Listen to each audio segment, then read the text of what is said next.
पुंडलिकावरदे हरी विठ्ठल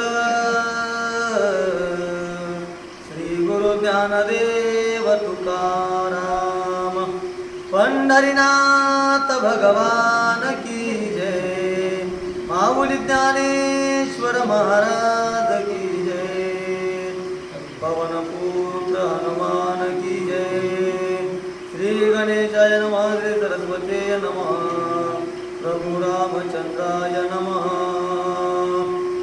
मांडव घातला दारात आमंत्रिले स्वकीयात देव ब्राह्मण अग्नी साक्षीत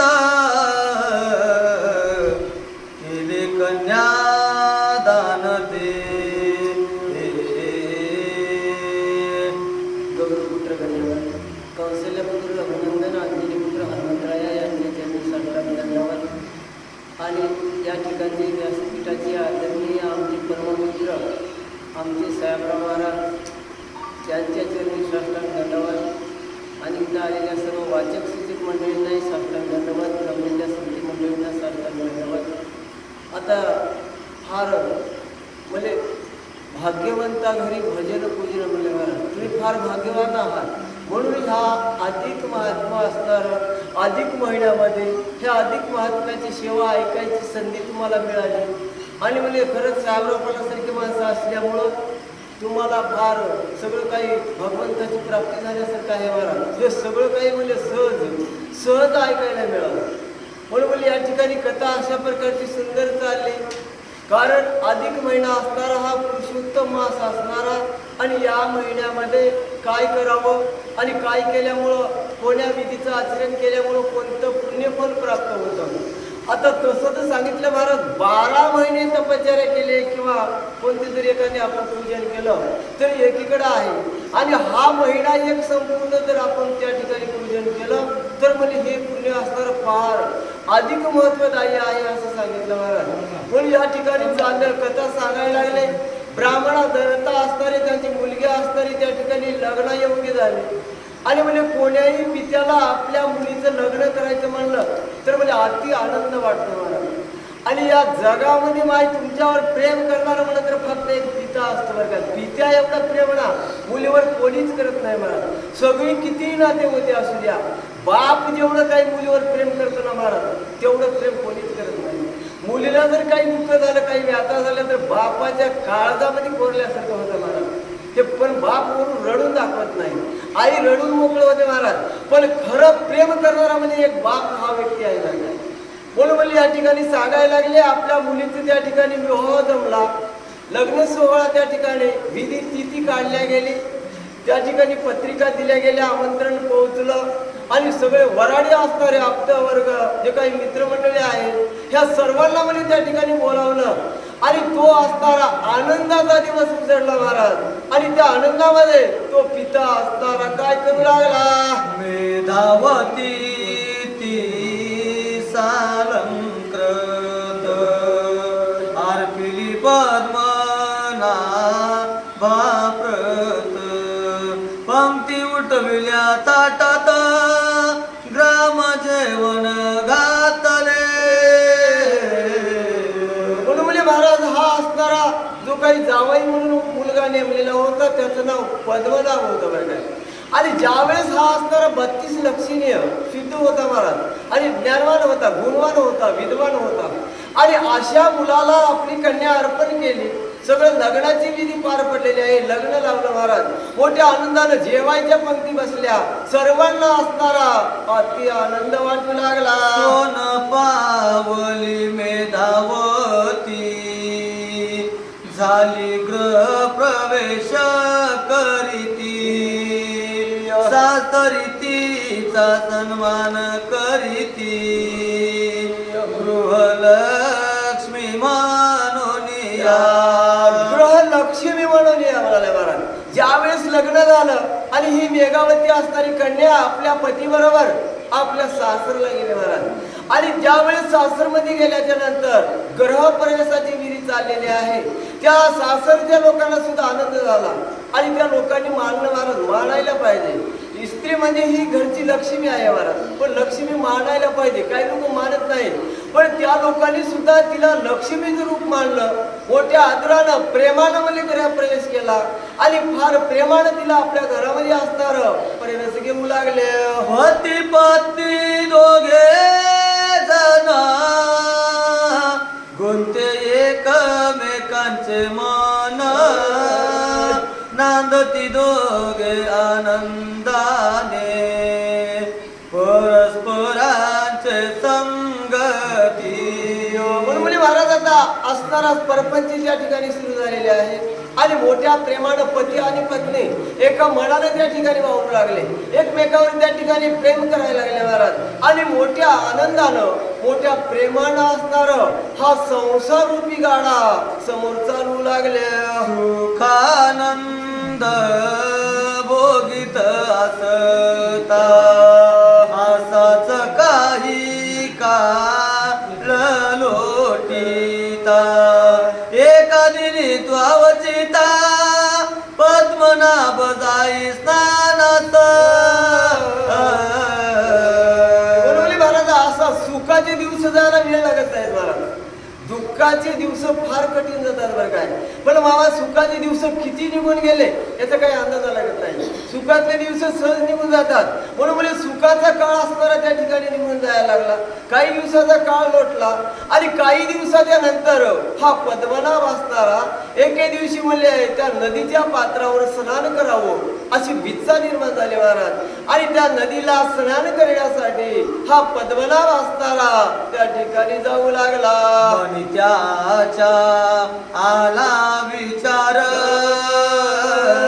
चला जाऊया नदीवर, जलक्रीडा करू सुंदर येईल मना उल्हास. म्हणून महाराज आता एका दिवशी आता जे काही घडणार आहे ना महाराज ते घडल्याशिवाय राहत नाही बरं काय. आता जे काही होणार आहे, जे जे लिहिले असेल भाळे मला ते ते भोगिल्या विण न चुके कदा काळे. म्हणजे जे काही आपल्या भाग्यामध्ये असेल ना ते भोगल्याशिवाय चुकतच नाही महाराज. आता माणसाला वाटतं असं केल्यामुळे असं घडलंय काय की, पण जे काही आपल्या नशिबामध्ये आहे त्या गोष्टी घडतातच महाराज. म्हणून त्याच्या मनामध्ये त्या ठिकाणी विचार आला आपण म्हणजे नदीच्या पात्रावर जावं आणि म्हणजे आनंदाने त्या ठिकाणी स्नान करावं आणि स्नान केल्याच्या नंतर त्या ठिकाणचा जो काही आनंद आहे ना तो आनंद म्हणजे आपल्याला प्राप्त होईल असा विचार त्या ब्राह्मणाच्या मुलाच्या मनामध्ये येऊ लागला. ऐसा विचार करोनी मनात पात्री उतरला विप्रपुत्र, तो त्यास एक मगर नेता ओढून खोल पाण्यात. महाराज अशा प्रकारच्या मनामध्ये विचार आला आणि त्या विचाराने खातर तो असणारा नदीच्या पात्रापर्यंत गेला महाराज. मनामध्ये उल्हास निर्माण झाला आणि स्नान करावं अशा विचारानं तो म्हणजे त्या नदीच्या पात्रामध्ये उतरला महाराज. आणि नदीच्या पात्रामध्ये उतरल्याच्या नंतर काय झालं त्या ठिकाणी एक फार मोठी मगर होती. त्या मगरीनं म्हणजे त्या मुलाच्या पायाला धरलं आणि पातळामध्ये ओढायला लागली. आणि ज्यावेळेस ती मगर म्हणजे त्याला धरून पातळात न्यायला लागले इकडे काय होऊ लागलं. पद्मनाभ बुडाला पाण्यात, आरडा ओरडा झाली ते ऐकोनी लोक ग्रामस्थ येथे झाले नदी तीरी. आता महाराज आपले गाव असणारे नदीच्या काठावर आहेत बरं का. आपल्याला माहित असते नदीमध्ये बुडाल्यावर किती आरडाओरडा होतो, सगळं गाव म्हणजे त्या नदीकडे धावतो महाराज. आणि हा पद्मनाभ बुडाला म्हणल्याच्या नंतर ही वार्ता असणारी गावामध्ये कळाली, सर्वांना दुःख झालं महाराज. आणि सगळे लोक असणारे त्या नदीच्या पात्राकडे धावायला लागले. सर्वांना वाटायला लागलं हे कसं काही घडलं, कसं घडलं असावं असा विचार मला यायला लागला. आणि सगळे गावामध्ये लोक असणारे त्या नदीच्या पात्राकडे जाऊ लागले. काय झाले हो काय झाले मगरे पद्मनाभाने लेकरू पाण्यात की हो बुडाले, प्राण गेला कायाचा. म्हणून बोले महाराज लोकांना वाटायला लागले, एकमेकाला विचारायला लागले, बाबा काय झालं. कोणी म्हणायला लागलं हा पद्मनाभ असणारा मुलगा पाण्यामध्ये बुडाला. कोणी म्हणायला लागलं कशानं नेलं असावं, कसं मुली हे लेकरू असणारं पाण्यामध्ये बुडालं. अनेक प्रकारचं लोकांना विचार यायला लागला महाराज. कित्येक लोक त्या ठिकाणी दुःख करायला लागले, कित्येक लोकांना अतिशय दुःख वाटू लागलं. कळता वार्ता माता पिता वेदावती धावे कांता. दुःख वियोग नावरे चिता शोक करीती अपार. बरोबर महाराज, लेकुराचे हित जाणे माऊलीचे चित, आईशी कळवळ्याची याची करी लाभावी. आता मुलाला जर काही झालं ना तर त्या आईला एवढं दुःख होते ना महाराज, तिच्यावर एखादी ब्रह्मांड कोसळावं एवढं तिच्या जीवाची त्या ठिकाणी व्याधा होतात महाराज. अतिशय आईला दुःख होते महाराज. जगामध्ये तेवढं दुःख कोणाला होत नाही. आणि ज्या वेळेस हे ब्राह्मणाचं बाळ बुडालं ही वार्ता त्याच्या आईला कळाली, वडिलाला कळालं महाराज. त्यांची काय अवस्था झाली म्हणतात, अतिशय दुःख वाटायला लागलं. त्याच्या पत्नीला सुद्धा कळालं महाराज. पत्नीला सुद्धा अतिशय दुःख झालं. आपलं सौभाग्य संपलं, आपलं सगळं काही असणारा आनंद मला मावळल्या गेला.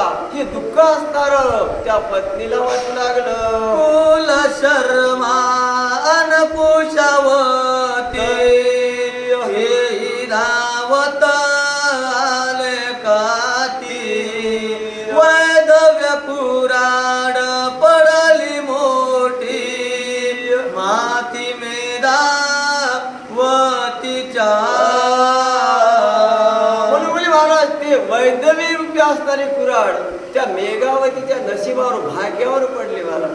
म्हणून त्या ठिकाणी आई वडिलाला दुःख झालं नव्हे तर त्या पत्नीला अतिशय दुःख झालं. आता या वयामध्ये आपल्या नशिबामध्ये वैदव्य अवस्था प्राप्त झाली. आणि वैदव्य अवस्था ह्या जगामध्ये जगणं म्हणजे फार कठीण आहे महाराज. अतिशय अवघड, अतिशय व्यातादायी असणारे जीवन आहे. म्हणून त्या ठिकाणी तिच्या मनाला अतिशय दुःख झालं, तिच्या आई वडिलाला दुःख झालं महाराज. आणि त्या मुलाच्या आई वडिलाला अतिशय दुःख झालं. सर्व असणारे व्याताकुळ झाले आणि नदी पात्राकडे येऊ लागले. मुखी घालून इमृती काय करुण शोक रे बालिका. सख्या सोडून रजाशी काय मज एकटी माघारी. म्हणून महाराज ती पत्नी असणारी त्या ठिकाणी मोठ्याला हंबरडा फोडायला लागलेली आहे. विखळ झाली महाराज. शरीर असणारं चळचळ कापायला लागलं आणि मोठ्यानं बोलायला लागली, म्हणजे मला एवढ्या दुःखाच्या डोंगरामध्ये सोडून आणि म्हणजे तुम्ही एकटे निघून चाललेले आहेत महाराज. अशा प्रकारचा विलाप असणारा ती पत्नी करू लागली. हाय बुडाले बुडाले तारू कोताळाला दुःख डोंगरू. कुणा कुणाच आता आवरू मीची झालो पोरकी. महाराज एकदा मारलं गेला ना जगामध्ये खरंच गोरखेपणा त्या ठिकाणी प्राप्त होतं बरं काय. आणि ज्या वेळेस त्या बाईला त्या माऊलीला वाटायला लागलं की म्हणजे माझा पतिदेव असणारा मला सोडून जर मला या ठिकाणी जात असेल ना, गेलेले आहे ना, तर खरंच मला हे सगळं आवाळा एवढं दुःख असणार माझ्याच डोक्यावर का कोसळलं असावं आणि एवढं पारकेपणा माझ्या नशिबामध्ये का प्राप्त झाला. अशा पद्धतीने अनेक असणारे विलाप करायला लागले महाराज. आणि अतिशय दुःख त्या ठिकाणी करू लागल्या. मुनी न उरला आता त्राता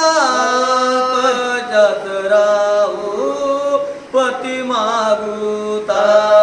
आहे साविलाप कन्या करिता हिता महाराज ती पत्नी असणारी अतिशय दुःखाच्या सागरामध्ये बुडालेली आहे. मोठमोठ्याने त्या ठिकाणी दुःख करायला लागले. आपलं डोकं असणार जमिनीवर आपल्याला लागले महाराज आणि त्या ठिकाणी विलाप करायला लागले. तिथं हे दुःख असणार लोकांना पाहत नव्हतं महाराज. इतकं त्या ठिकाणी दयावाया करायला लागले.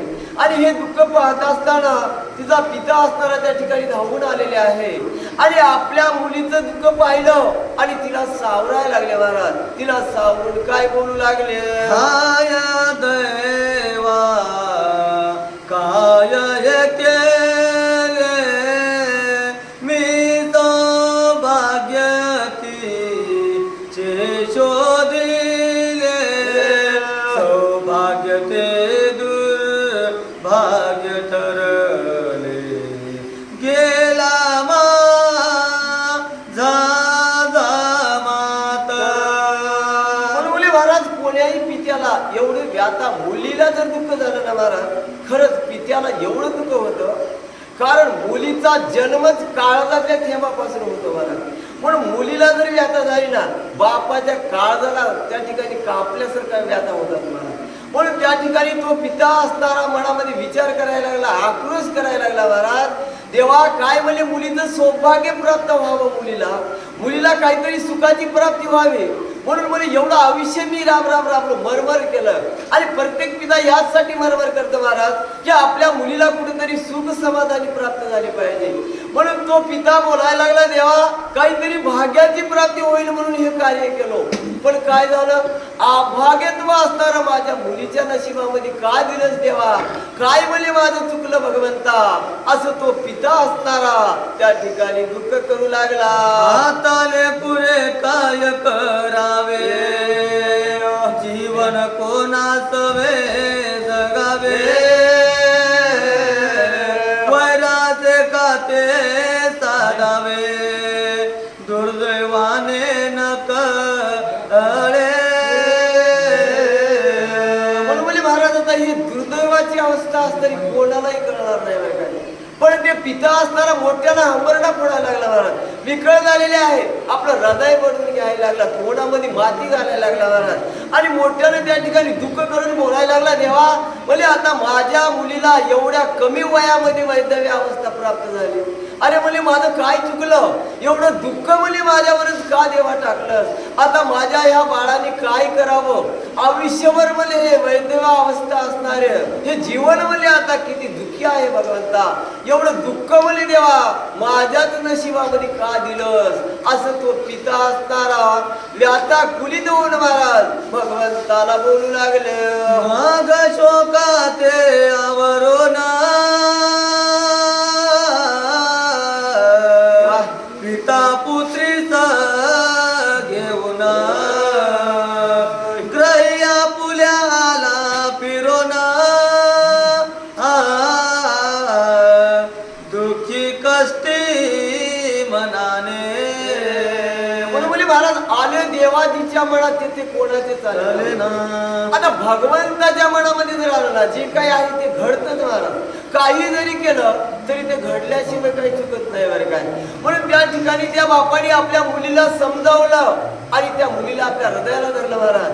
आणि मोठ्या प्रेमानं त्या मुलीला घेऊन आपल्या घराकडं तो पिता असणारा मोठ्या दुःखी अवस्थेमध्ये आपल्या घराकडे येऊ लागले. मने दैवाने कुठला दावा निष्ठुरपणे असा साधावा पती कन्येचा ओढून न्यावा वैधव्य द्यावे पदरात.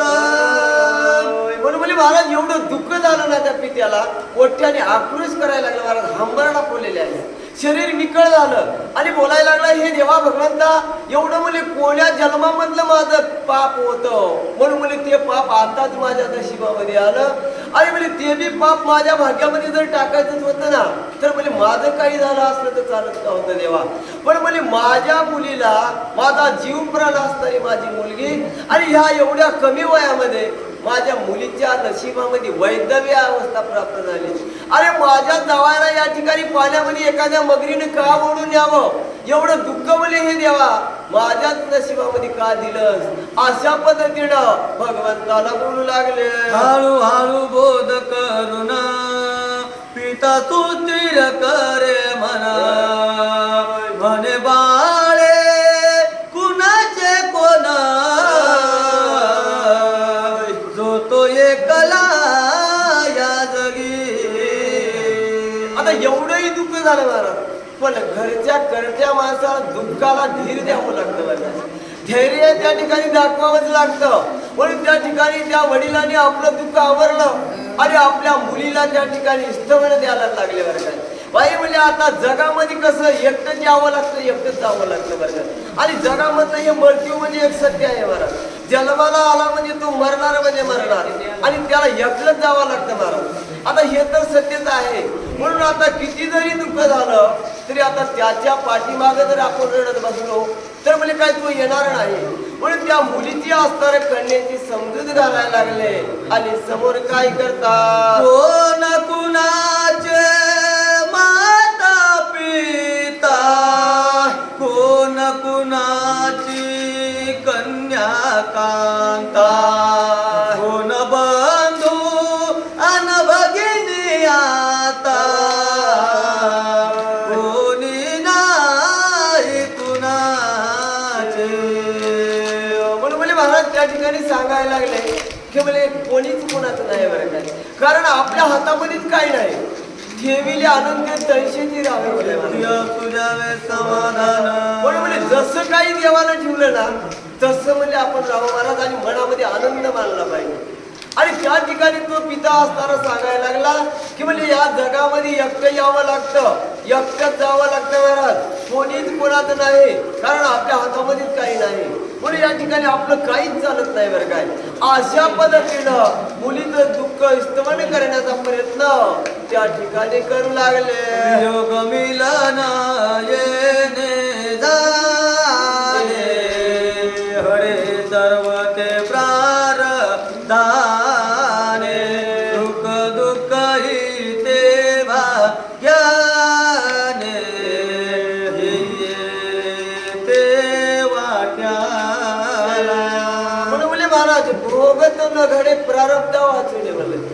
कारण जो काही भोग आहे ना आपल्या नशिबामध्ये असेल तेवढंच घडतं महाराज. पण म्हणजे त्या ठिकाणी नशिबामध्ये असलेले कधीच चुकत नाही. तुमचं आमचं तर सोडा महाराज, देवाच्या बापाला चुकलं नाही बरं काय. पण तुम्हाला आम्हाला आले जे काही भोग आहेत ना हे भोगावंच लागतं महाराज. देवाला भोगावं लागले, देवाच्या बापाला भोगावं लागलं.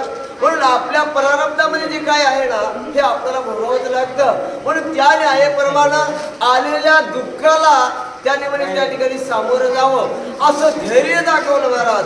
आपल्या मुलीचं स्तवन केलं, आपल्या मुलीची समजूत घातली आणि मोठ्या प्रेमानं तिला सावरण्याचा प्रयत्न तो पिता करू लागला. मृत्यू कुणान सोडे विवेके ते करा तडे धरा मानिती प्रभु आवडे साधा सार्थ क जन्माचे. म्हणून महाराज या ठिकाणी सांगितलं हा मर्तीवा असणारा कोणाला सोडलेले नाही महाराज आणि कोणालाही सोडणार नाही बरं काय. म्हणून यासाठी काय करायचं आहे तर भगवंताचं चिंतन करायचं आहे, भगवंताचं नामस्मरण केलं पाहिजे. आणि याच्यासाठी नामस्मरण केल्यामुळं जेणेकरून आपल्या ह्या आयुष्याचं सोनं होईल, आयुष्याचा जीवाचा उद्धार व्हावा. याचसाठी मला या ठिकाणी भगवंताचं चिंतन करावं, नामस्मरण करावं, कथा कीर्तन ऐकलं पाहिजे. म्हणून या ठिकाणी सांगायला लागले मरण असणार कोणालाही चुकलेले नाही. जो काही भोग आहे हा कोणालाच चुकलेला नाही, कोणाला चुकणार नाही. म्हणून म्हणजे आता याच्यावर दुःख करू नये अशा पद्धतीने बोलू लागले. गोपाळ कृष्ण भगवान की जय. पवन सुत हनुमान महाराज की जय.